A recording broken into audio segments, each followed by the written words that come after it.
আগেকার দিনের বাচ্চাদের নাচ দেখাতে বললে যা করতো ভার্সেস এখনকার দিনের বাচ্চাদের নাচ দেখাতে বললে যা করে। আগেকার দিনে কিরে মানা, শুনলাম নাকি তুই খুব সুন্দর নাচ করতে শিখেছিস। হ্যাঁ মাসি, ওই আর কি একটু আধটু পারি। তা একটু নেচে দেখা।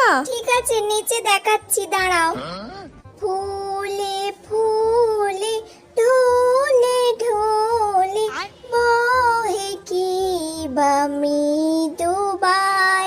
বা বাবা, খুব সুন্দর হয়েছে রে।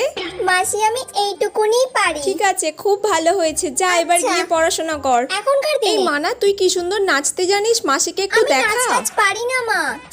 যেমন পারিস তেমনই কর। দূর বাবা, দূর বাবা, আমি কি জোকার নাকি যে সবার সামনে এরকম ভাবে নাচবো? দূর, ভাল লাগে না। আচ্ছা মানা, তুই যেমন পারিস তেমনই নাচ না। তুই কি নাচের প্রোগ্রামে ঠিক যাচ্ছিস আছে। নাকি? নাচতে পারলেই হলো।